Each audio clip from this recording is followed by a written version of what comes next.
Welcome to the Real News Network. I'm Sharmini Pires coming to you from Baltimore.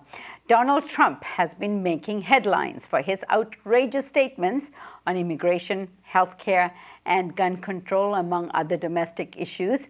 Despite all of this, he opposed the U.S. invasion of Iraq, foreseeing the destabilization of the Middle East, according to him.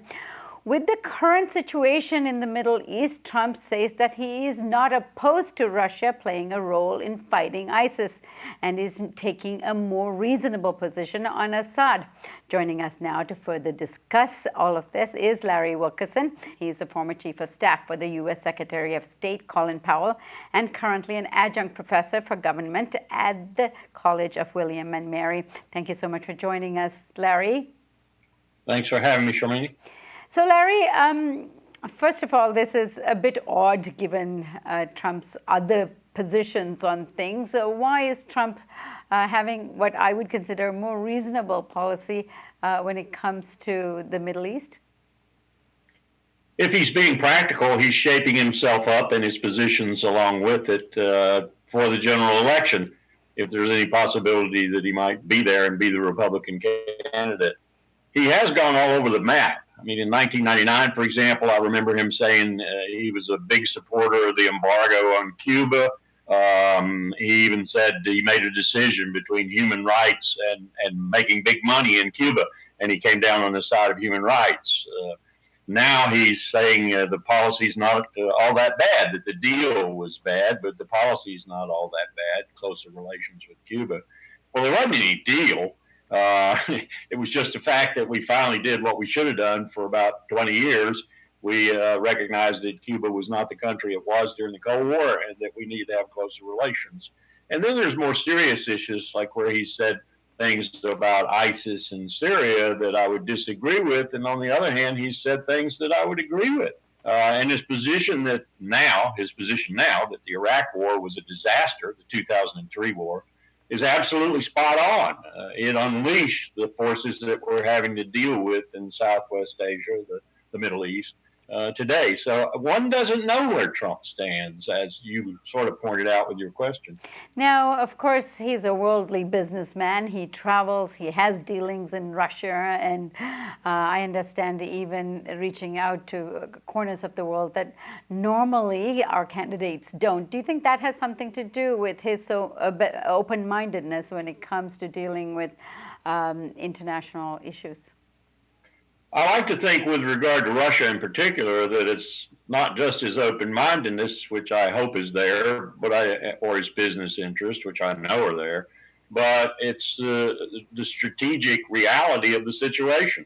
First of all, we created the animosity that Russia now shows in Georgia, Ukraine, and elsewhere by expanding NATO well beyond what we should have. And second, we have to understand that Russia is a power and has interest as a power. And those interests are often colliding with our own. And in most cases where they do collide, they collide because we've made the mistake and not Russia. And then there's a third reason, too, and that is as important as the first two in acknowledgement. We need Russia. And to a certain extent, Moscow needs us. We can't deal with the challenges we've got in Southwest Asia, whether it be Syria or Iraq or Afghanistan or something else that might pop up tomorrow morning with rather suddenness and surprise, but we shouldn't be, or whether it's dealing with the incredible challenge we've got with regard to planetary climate change. We need Russia, and we need Beijing and Berlin and Tokyo. We shouldn't be alienating anyone with bad policy and bad diplomacy and bad actions, but we seem to be inclined to do that with Russia. Now, Larry, do you think some of this positioning is coming because he's a businessman, or do you think his advisors are just telling him this is a better line to take, or do you think he really understands the issues he's dealing with? I think it's both, and you really put three out there. I think it's also that he understands some of these issues. And I've got to contrast that with some of the other people with whom he's running or running against. A lot of them don't understand the issues and are acting strictly in a politically opportunistic way or in a way that they think their counselors and advisors or the polls or both instruct them to act. So with that regard, while I have some real problems with some of Trump's idiotic pronouncements on immigration, on the Mexican border, and so forth and so on, I do think that from time to time he speaks as if he understands the issues better than most of the other candidates. And that includes some of the candidates that are supposed to be so rational and critical thinking, like John Kasich and Chris Christie. I don't see them as understanding issues even as well as when he does say he understands them and postulates accordingly, Trump does. And Larry, finally, if we were to deal with a Trump candidacy seriously and perhaps leading to the White House, how do you think he will deal with ISIS? I think he'll probably deal with ISIS pretty much the same way President Obama is dealing with it, to tell you the truth. I don't think the United States has any business putting troops on the ground in any significant numbers in Syria. That's the first thing for U.S. national interest. The second thing is the countries in the area need to do the heavy lifting here.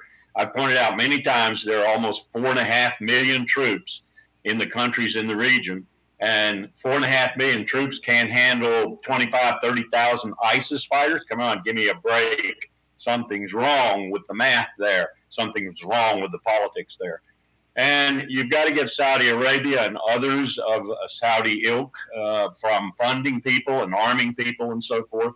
You got to get Erdogan in Turkey to stop doing what he's doing, which is essentially giving free passage to ISIS fighters and so forth. This is a very complex problem, but it isn't going to be helped at all. In fact, it's going to be exacerbated by U.S. troops on the ground fighting in Syria. So as long as Donald Trump realizes that, with that particular issue, I have no argument with him. All right, Larry, thank you so much for joining us today. Thanks for having me. Thank you for joining us on the Real News Network.